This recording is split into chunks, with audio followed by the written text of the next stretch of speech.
Hello everyone, welcome to the video. In this video, I'll be going over how you can gather business requirements. What is requirement gathering? Requirement gathering is a systemic approach to collecting and documenting details that guide the development or enhancement of a product or service. Particularly, you are listening to their issues like pain points or challenges in hopes that their problems can be solved. This step is crucial to complete because it determines the details needed to achieve the project's end goal. And this happens, the requirement gathering, early in the stages of a project or early in the software development lifecycle. When it comes to gathering requirements, you need to address the business needs. What help do they need? Going back to the idea of what problems are they going through and how can they be helped?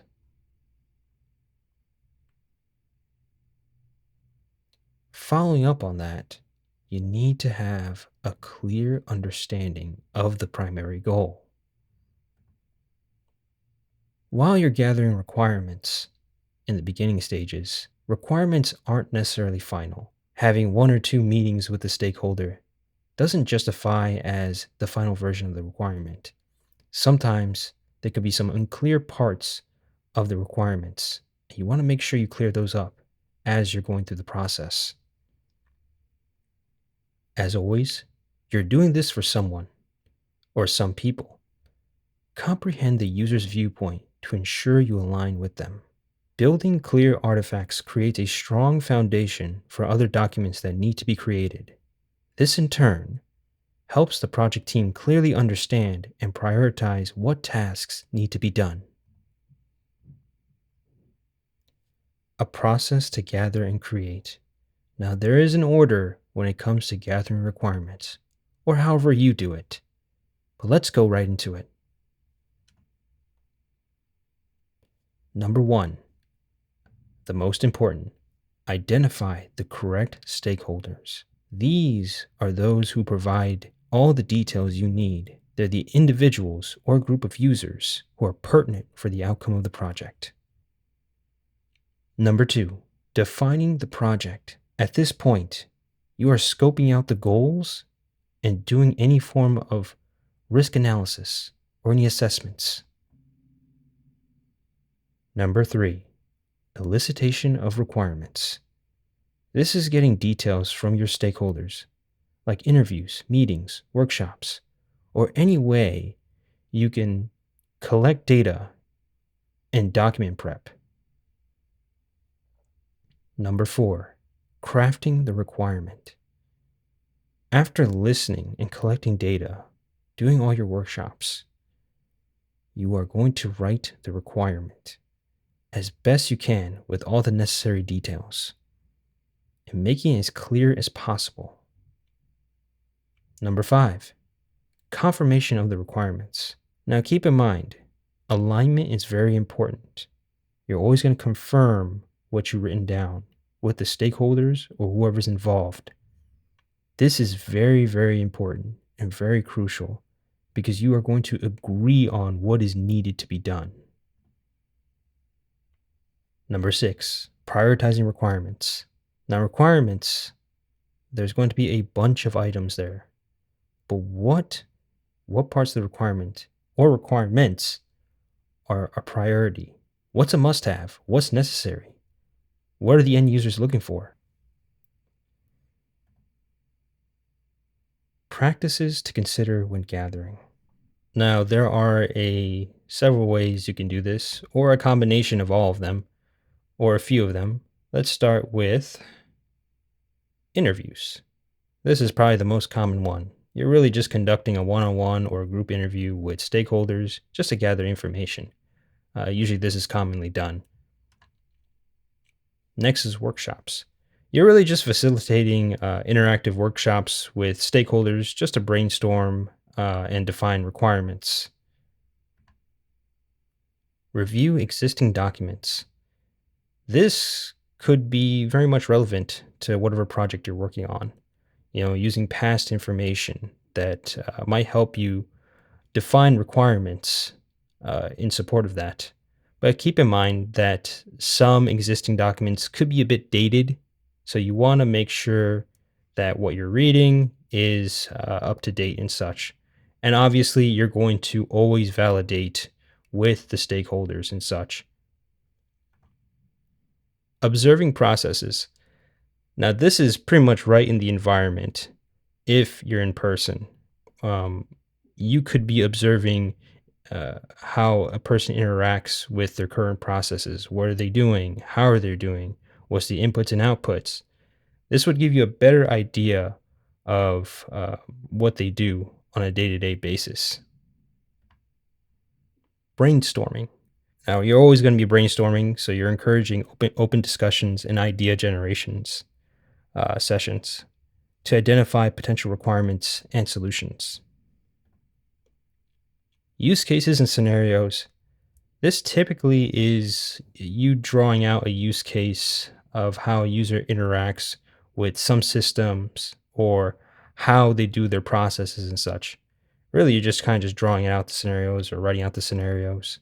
So I'd say it's pretty effective. Surveys and questionnaires, it could be used for a larger audience.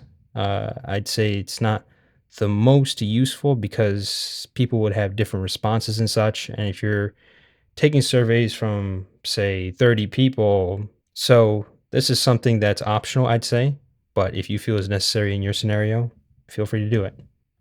Prototyping. So prototyping could come later on as you're going through the requirement gathering process. This is where you could create a wireframe of some kind or some kind of presentation just to ensure before going into development or finalizing any requirements, you're talking to the stakeholders and you're showcasing, like, hey, this is what I came up with. Maybe this is something of interest. Feel free to give me your feedback. This really kind of simulates what a potential product or service could look like. It really gives the stakeholders some eyes, and this gives you a better way to align with them. As always, effective communication. So you're always encouraging communication between you and the stakeholders or whoever's involved in this project because it's going to be all communications and such. Do keep in mind you can use a combination of these practices. It doesn't have to be just one interviews. I always have to do interviews or I just have to do workshops. No, you could do interviews, workshops. You can do brainstorming. You can do prototyping just however it will work to your need.